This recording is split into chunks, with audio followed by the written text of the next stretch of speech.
Hello everyone, my name is Saad और इस video से मैं तुम्हें समझाऊंगा कि पॉस एक्सप्रेशंस क्या होते हैं और हमारे मैक्स टर्म्स क्या होते हैं और पॉस को कैनोनिकल पॉस में क्यों कन्वर्ट करें, कैसे कन्वर्ट करें एंड ऑल दैट स्टफ। तो क्वेश्चन ये है कि एक बुलियन फंक्शन दिया हुआ है, उसकी ये वैल्यू है और कह रहा है कि इसको कन्वर्ट करो कैनोनिकल पॉस में। तो पहली बात तो ये कैनोनिकल पॉस में है नहीं क्या। तो सबसे पहले तो कैनोनिकल पॉस में होने के लिए जो भी ये हमारे टर्म्स होते हैं जिनको आपस में एंड किया है, ये हमारे मैक्स टर्म्स होने चाहिए। और मैक्स टर्म की ये कंडीशन होती है कि मैक्स टर्म्स में सारे जितने भी हमारे ए बी सी तीनों लिटरल्स एक एक बार एग्जैक्टली अपीयर होने चाहिए, तभी वो हमारा मैक्स टर्म होगा। तो ये तो हमारा मैक्स टर्म है, पर ये हमारा मैक्स टर्म नहीं है। क्यों? क्योंकि इसमें सी है ही नहीं, तो ये हमारा मैक्स टर्म नहीं हुआ। और दूसरी बात की देखो, और इनमें जो आपस में लिटरल्स को हमने और किया है और फिर उसका हमने आपस में प्रोडक्ट किया है, तो ये सम हो गया और ये इन सम्स का प्रोडक्ट हो गया। तो प्रोडक्ट ऑफ सम ये हो गई हमारी पॉस एक्सप्रेशन।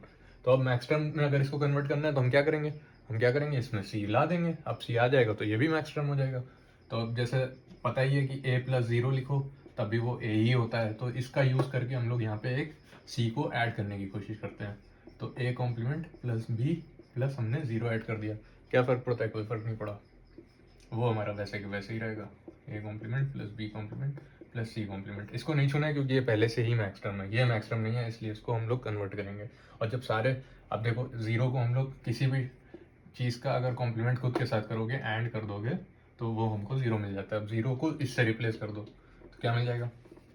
ए complement plus B plus C dot C complement. अब देखो ये मिल गया, सेम उसको वैसे ही उतार देना। अब यहाँ पे देखो हमारा सी आ गया। अब इसको अगर डिस्ट्रीब्यूटिव लॉ से खोल दिया जाए तो हमारे दो टर्म्स आ जाएंगे। दो टर्म्स क्या आएंगे? एक तो हो जाएगा A complement plus B plus C, और एक हो जाएगा हमारा A complement plus B plus C complement. और ये हमारा ऐसे ही हो जाएगा, A complement plus B complement plus C complement. ठीक है। अब देखो हमें तीनों में तीनों लिटरल्स आ गए, तीनों लिटरल्स एग्जैक्टली एक बार अपीयर होते हैं। कैसे भी अपीयर हो, कॉम्प्लीमेंटेड या अनकॉम्प्लीमेंटेड, उससे फर्क नहीं पड़ता। अब तीनों हमारे मैक्स टर्म्स है। अब इन मैक्स टर्म्स की हम लोग वैल्यू कैलकुलेट कर सकते हैं। तो मैक्स टर्म में क्या होता है कि कॉम्प्लीमेंट वाले की वैल्यू हो जाती है 1, बाकी हो जाते हैं हमारे 0, क्योंकि मैक्स टर्म का आउटपुट 0 होता है। ऐसे ही तीनों के टर्म्स बना लो, इसका बनाओ। तो ये क्या हो गया? ये हमारा हो गया 7। ये क्या हो गया? 5। ये क्या हो गया? 4। अब हमारे मैक्स टर्म्स मिल गए। अब तुम सोच रहे होगे कि ये किया ही क्यों? क्योंकि ये मतलब पॉस एक्सप्रेशन को हम लोग ने, एक तरह से इसकी ये डिसएडवांटेज है कि पहले देखो छोटी सी एक्सप्रेशन थी, अब देखो बड़ी सी एक्सप्रेशन है। तो क्या हो गया? हमारा हार्डवेयर कॉस्ट जो हो गया वो ज़्यादा हो गया, क्योंकि अब ज़्यादा लिटरल्स हैं, तो हमारे ये जो हार्डवेयर बनेगा वो ज़्यादा महंगा बनेगा। तो ये तो इसकी हो गई डिसएडवांटेज।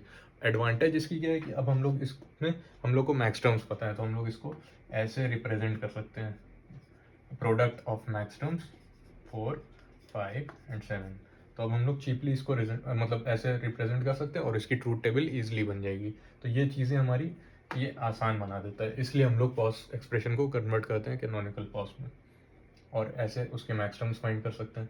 और यहाँ पे देखोगे तो अब सारे लिटरल्स एग्जैक्टली एक एक बार भी आ गए हैं, तो ये हमारी हो गई कैनोनिकल पॉस। इसलिए